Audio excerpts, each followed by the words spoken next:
Hello, wanted to jump on here and show y'all a hook keeper that we've been using. See what y'all think about it and show you how it works. This is the keeper itself on the hook.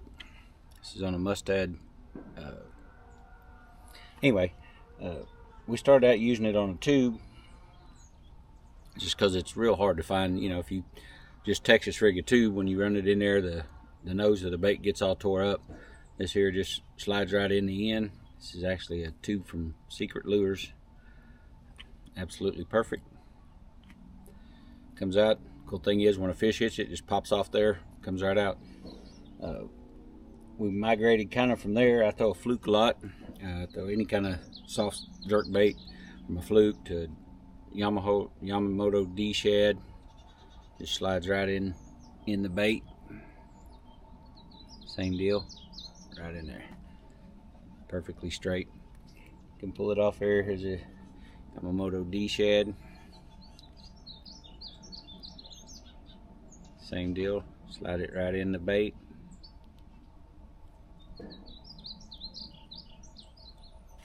Perfectly straight. It's a DNA bait fish.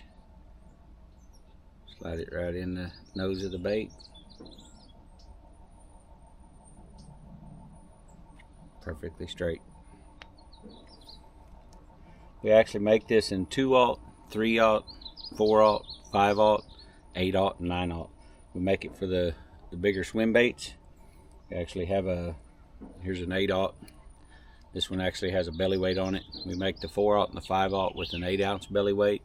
We make the 8/0 and the 9/0 with a 1/4 ounce belly weight. But it works the same. Just slides right in the nose of the bait. Just push it in all the way up to the eye, and you just slide it in there just like you would a fluke, and just bend it back and come right up through the groove in the back. Now we have a Mag-Graph, a 1/4 ounce belly weight on the belly.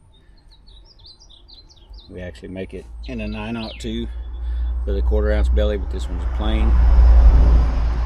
It'll also work if you wanted to throw it on a Senko.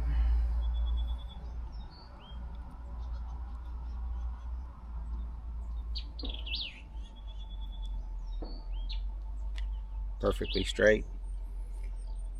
Just about any plastic bait that you wanted to throw. This will show you how on the lizard or your favorite crawworm. If you notice on the end of this, there's very little plastic there. So if I Texas rig that, when I spin that bait around, the eye of the hook's really gonna eat that plastic all up. Versus this one, I can slide it right straight in there, and you can see it's not gonna come off.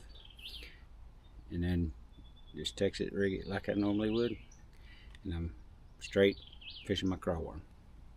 A couple cool things too. Here's a 6-inch flush. Same thing. This bait's actually designed, they say, to use a 5/0 hook, but this 4/0 hook, because of the design, the way the keeper works on it, it absolutely works perfect for this bait. Another thing, when you're fishing this bait, you know, normally when you're fishing a regular Texas rig, let me grab this is a pretty large hook, but anyway, kind of give you an idea. So if you another 6-inch bait, if you run this hook through here like you normally would, and you put it through there and you run it through, come back up on the hook, and then you twist it back in, you do it like you want to do it right here. When you do this, the problem is when you twisted this inside this head, you actually murdered the plastic that's in there. And another thing, what happens is when a fish comes up and eats it, most of the time head first, but even if not, he comes up and he grabs it, and you jerk, you set the hook, and you pull this out of the fish's mouth. This is what you end up with. This is what you're dealing with, trying to get all of this and still get the hook set into the fish's mouth. Versus if you do ours, you can show it on a Senko.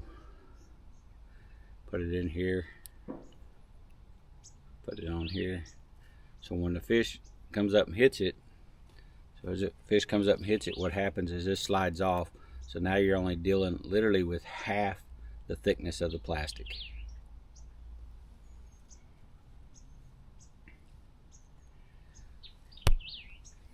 So anyway, and it's to work, you know, anytime when you're fishing a swim bait, a lot of times people feel like they need to fish a swim bait with the hook exposed because they don't feel like they get the hookups that they would like to have. Just put this on this. This is a Largo shad, so put this in there. You see, I'm pretty weedless right now, but when a fish hits it, it takes nothing. I mean, it's pretty much the same as having that hook sticking up like that. Only difference is, as I'm coming across brush and stuff like that, I'm pretty dang weedless. Same way we can fish, we can do it on here's a Crush City swim bait. Same thing on it. Shove it right in the nose, set it up in the back. Now I can fish that thing totally weedless. Another thing about it, one of the biggest reasons I think it works, to me, the reason I use it and the reason I like to use it, is when you put this thing on here, right here, you would assume because that cylinder that's using as that keeper that it would just slide right off, but your line is actually tied right here. It's tied to the eye of the hook. When you're twitching this or pulling on this, you're actually pulling on this part of the hook. So you're literally pushing the plastic this way every time you twitch that bait. So it literally stays on there no problem. And even once this thing's been on here several times, and you can see it's not going to fall off, and I actually got to pull on it pretty dang hard to even get it to start coming off. Anyway, that's the keeper. If you would love to see what y'all think about it, this is the package, DNAfishing.com. I'd love to hear your thoughts. Just let us know. Thanks. DNAfishing.com.